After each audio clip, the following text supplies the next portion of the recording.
আসসালামু আলাইকুম, তোমরা সবাই কেমন আছো? আশা করি ভালো এবং সুস্থ আছো। রোডম্যাপ সিরিজের নতুন আরো একটি ভিডিওতে তোমাকে স্বাগতম। গত এপিসোডে আমি কথা বলেছিলাম ইএমজিএস 70% হয়ে গেলে তারপরে আমাদের করণীয় কি। আজকের এই পর্বে আমরা কথা বলবো ইএমজিএস 35%-এ যে ইএমজিএস অ্যাপ্রুভাল লেটার যদি রিজেক্ট হয় কোনো কারণে, কি কারণে রিজেক্ট হয় সেই বিষয়ে, এবং যদি রিজেক্ট হয় তাহলে আমাদের করণীয় কি।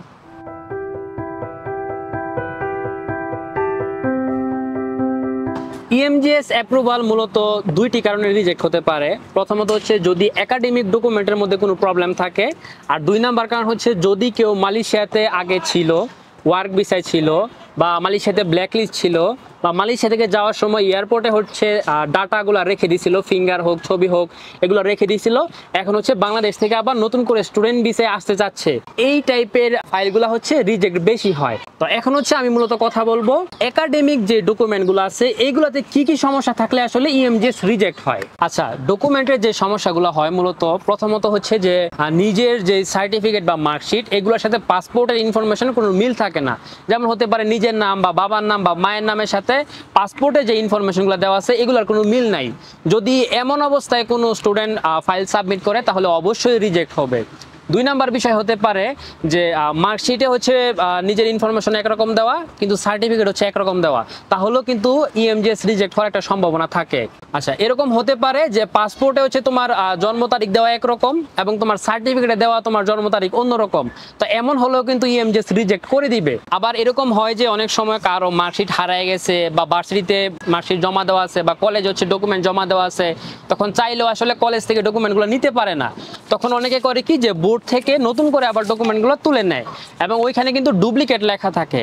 তো এই ডুপ্লিকেট লেখা থাকা অবস্থায় যদি কেউ এটা সাবমিট করে, এটা ইএমজিএস অবশ্যই রিজেক্ট করে দিবে। আরেকটা গুরুত্বপূর্ণ বিষয় কিন্তু লক্ষ্য রাখতে হবে, অনেকে এরকম হয় যে ফাউন্ডেশন অ্যাপ্লাই করতে চায় বা ডিপ্লোমাতে অ্যাপ্লাই করতে চায় বা ব্যাচেলরও অ্যাপ্লাই করতে চায়, কিন্তু ওনাদের পাসপোর্টে হচ্ছে ওনাদের স্পাউসের নাম লেখা থাকে। হ্যাঁ, তো যদি কোনো স্টুডেন্ট মালয়েশিয়াতে অ্যাপ্লাই করতে চায় এই বিষয়টা অবশ্যই মাথায় রাখতে হবে। শুধুমাত্র মাস্টার্স এবং পিএইচডিতে অ্যাপ্লাইকারী স্টুডেন্ট ছাড়া বাকি যে কোর্সগুলো আছে যেমন ফাউন্ডেশন, ডিপ্লোমা, ব্যাচেলর, এই সকল কোর্সে যদি কেউ অ্যাপ্লাই করতে চায় এবং ওনাদের পাসপোর্টে যদি স্পাউসের নাম থাকে, ইএমজিএস অবশ্যই এটা রিজেক্ট করে দিবে। তো সেক্ষেত্রে কি কি উপায় ফলো করলে আসলে রিজেকশন থেকে বাঁচা যায় এগুলো নিয়ে আমি এখন কথা বলবো। তো এতক্ষণ তো আমরা শুনলাম যে ইএমজিএস কেন রিজেক্ট হয় বা ইভ্যাল কেন রিজেক্ট হয়। তো এখন আমরা শুনবো যে ইএমজিএস থেকে রিজেক্ট হওয়ার আগে আমাদের করণীয় কাজ কি, বা যেই বিষয়গুলো মাথায় রাখলে বা ফলো করলে ইএমজিএস রিজেক্ট হওয়ার সম্ভাবনা থাকবে না।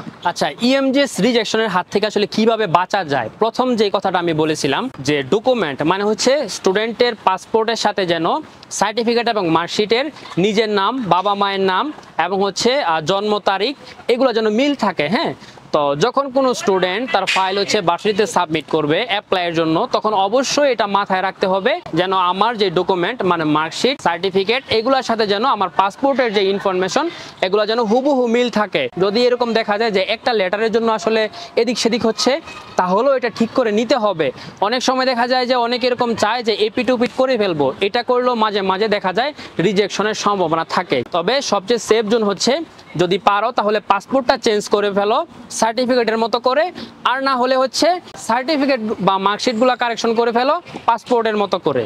আচ্ছা, আমি কিন্তু আরেকটা বিষয় আলোচনা করছিলাম, সেটা হচ্ছে যারা ফাউন্ডেশন, ডিপ্লোমা এবং ব্যাচেলরে অ্যাপ্লাই করবে ওদের পাসপোর্টের মধ্যে যদি স্পাউসের নাম দেওয়া থাকে তাহলে কিন্তু ইএমজিএস এটা রিজেক্ট করে দিবে। হ্যাঁ, তো এটা থেকে বাঁচার উপায় কি, যে ডকুমেন্টের সাথে হুবহু মিল রেখে যেন পাসপোর্ট করে এবং পাসপোর্ট থেকে যেন স্পাউসের নামটা রিমুভ করে, মানে হচ্ছে নতুন করে পাসপোর্ট করতে হবে তারপরে অ্যাপ্লাই করতে হবে।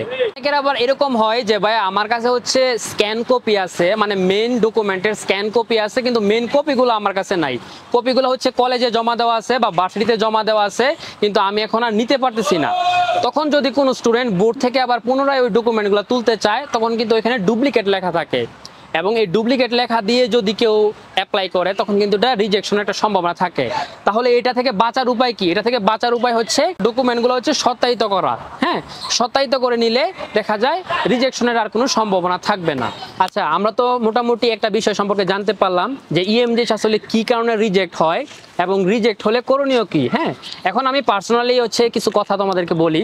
যারা হচ্ছে মালয়েশিয়াতে অ্যাপ্লাই করতে চাচ্ছ, কি কি ডকুমেন্ট লাগে অ্যাপ্লাইয়ের জন্য এটা তো অনেকেই মোটামুটি জানো। তো ডকুমেন্টগুলো আসলে কি টাইপের হতে হবে? হ্যাঁ, যেমন আমি বললাম যে ডুপ্লিকেট লেখা না থাকে, তারপরে হচ্ছে পাসপোর্টের সাথে যেন ডকুমেন্টের মিল থাকে, যদি কেউ ফাউন্ডেশন, ডিপ্লোমা বা ব্যাচেলর অ্যাপ্লাই করে পাসপোর্টে যেন স্পাউসের নাম না থাকে। হ্যাঁ, এবং আরেকটা গুরুত্বপূর্ণ বিষয়, যারা অলরেডি মালয়েশিয়াতে ছিল এবং মালয়েশিয়াতে ব্ল্যাকলিস্ট হয়ে গেছিল, এখন বাংলাদেশে গেছে এবং এয়ারপোর্টে হচ্ছে ওদের ডাটাগুলো আছে, এরকম যদি থাকে তাহলে অবশ্যই এটাকে জেনে শুনে তারপরে অ্যাপ্লাই করতে হবে। এয়ারপোর্ট থেকে আমার ডাটাগুলো রিমুভ হয়েছে কিনা, এখন আমি অ্যাপ্লাই করতে পারবো কিনা, এবং অ্যাপ্লাই করলে রিজেকশনের কোনো সম্ভাবনা আছে কিনা, এই বিষয়গুলো জেনে শুনে তারপরে অ্যাপ্লাই করতে হবে। তাও যদি কোনো বিষয় সম্পর্কে তোমাদের কনফিউশন থাকে বা কোনো বিষয় সম্পর্কে তোমরা পুরোপুরি জানতে না পারো, সেক্ষেত্রে ভিডিও ডিসক্রিপশন বক্সে আমাদের হোয়াটসঅ্যাপ নাম্বার দেওয়া আছে বা আমাদের গ্রুপের ডিটেলস দেওয়া আছে, তোমরা ওইখানে জয়েন হতে পারো এবং তোমাদের যে কোনো বিষয়ে কনফিউশন থাক তোমরা আমাদেরকে জিজ্ঞাসা করতে পারো।